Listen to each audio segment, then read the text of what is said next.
Buenas tardes, muchas gracias a todos los asistentes a este congreso virtual y especial por el año de la pandemia. Mi nombre es Antonino Vidal Ortega, soy actualmente el director del Centro de Estudios Caribeños de la Pontificia Universidad Católica Madre Maestra de Santo Domingo, República Dominicana. Y quiero traigo a una conferencia o una pequeña ponencia, un adelanto, que se llama el coronel Robert Hodgson y la lucha imperial entre Inglaterra y España en la costa occidental, en las costas del Caribe occidental. En realidad, esta investigación nace un poco de una colaboración con Raúl Román Romero, prácticamente una investigación hecha por los dos, a raíz de las historias de las islas de San Andrés y Providencia. Hace unos años empezamos a investigar un poco las disputas imperiales que Inglaterra y que España mantuvieron en todo eso que se llamó la Costa de los Mosquitos, y nos sorprendió mucho a través de un pleito que conseguimos en el archivo de Simancas en España, la actividad que generó un militar y comerciante inglés que se llamaba Robert Hodgson, que fue detenido por los españoles en las cercanías de Portobelo en 1780 y algo. Entonces se dejó detener al ser abordado por los españoles nunca eliminó la información que tenía en el barco, que pasó a manos de los españoles y que se convirtió en un botín de información terrible sobre la actividad de los británicos en la costa de los Mosquitos, ¿no? Era la influencia de Jamaica en toda esa costa, desde prácticamente el sur de la península de Yucatán hasta las costas de Panamá. Lo que tenemos es una interesante muestra de cómo estos hombres del mar, estos marinos, tenían unas ambiguas lealtades y cómo negociaban por sus intereses personales y cómo las decisiones que ellos tomaron influyeron en las disputas de los imperios, ¿no? En realidad, el tema de fondo aquí era el intento que tuvo en la segunda mitad del siglo XVIII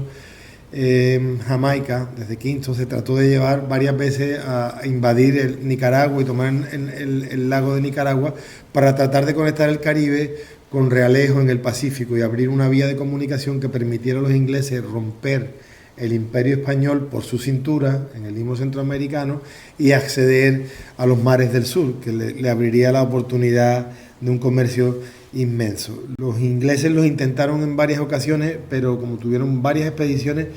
pero pues fracasaron. A partir de 1783, que se firma la Paz de París, en la Costa de los Mosquitos va a quedar un poco bajo la tutela del apostadero militar de Cartagena de Indias, de 1780 en adelante, y Caballero y Góngora se va a interesar sobre la defensa de esta costa. Además lo ve muy importante porque piensa que si arrebata la costa a los ingleses, esa crisis comercial que tenía el virreinato de la Nueva Granada, que lo hacía un virreinato pobre, y sobre todo el puerto de Cartagena podría reactivarse si se controlaba la zona del Darién y se controlaba todo el istmo, ¿no? Por las posibilidades comerciales que había allí, carey, madera, algodón, bueno, muchísimas cosas, ¿no? Entonces lo importante es que una vez que es apresado Hodgson, empieza a negociar con los españoles. Y pues los españoles le proponen que en un intento de redescubrimiento y de retomar esa costa de los Mosquitos, que por qué no pues le jura fidelidad a ellos, se adhiere a los españoles y les ayuda un poco a controlar esa zona, porque Hodgson tenía todo el conocimiento geográfico, el conocimiento económico de la zona, y además durante años, también por su familia, su padre, él había sido superintendente de la costa de los Mosquitos. Él había establecido muy buenas relaciones con todos estos indígenas. Una vez que es detenido, es trasladado a Cartagena, es apresado y los oficiales españoles van a tomar los papeles y la inteligencia va a empezar a trabajar. Es muy sorprendente en todo este proceso cómo se ven también cómo se desplegaba la inteligencia y el espionaje desde la base militar de Cartagena y cómo hay una eterna disputa con Kingston, ¿no? Entonces van a traducir los papeles, se va a conectar directamente con Madrid, con los ministerios,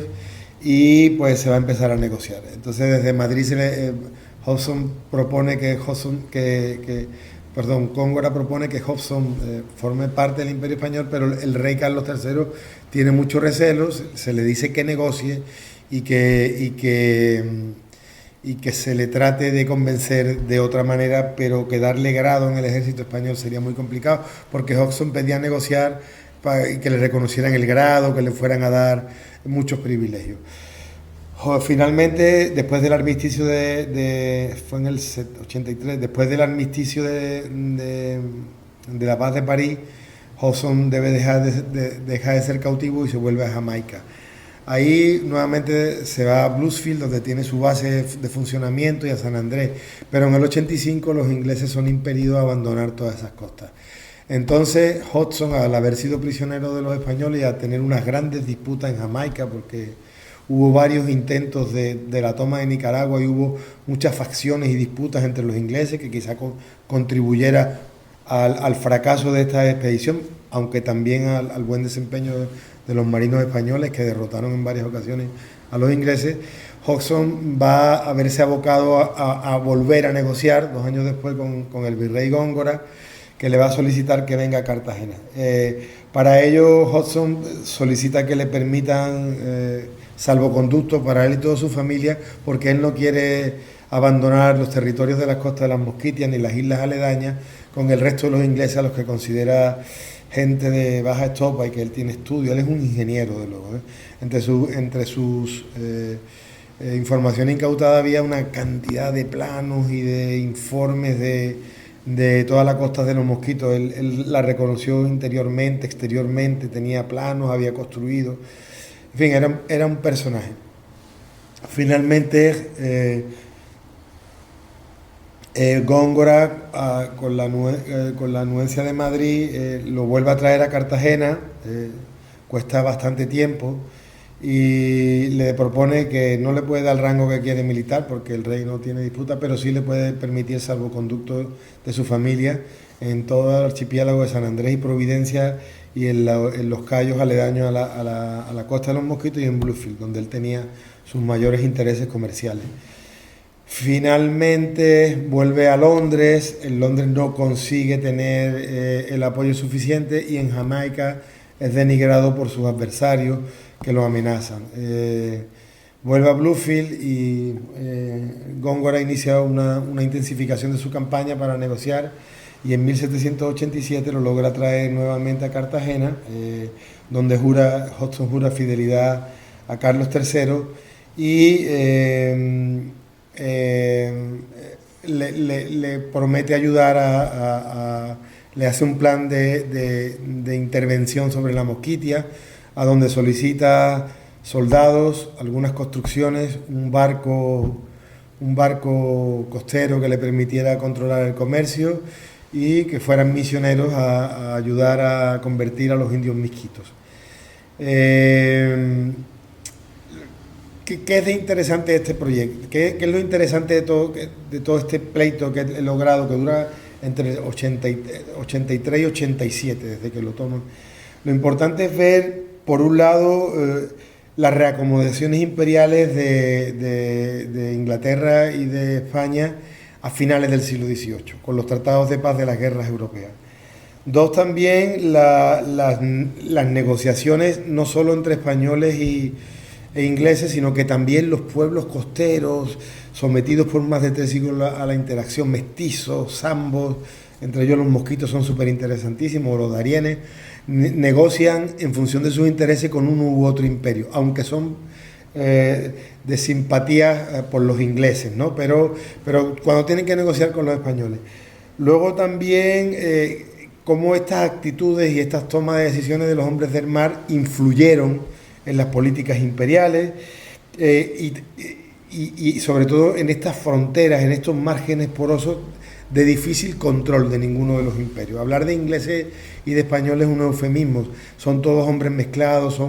los militares eran españoles e ingleses, pero las tripulaciones, las negociaciones son continuas, es un territorio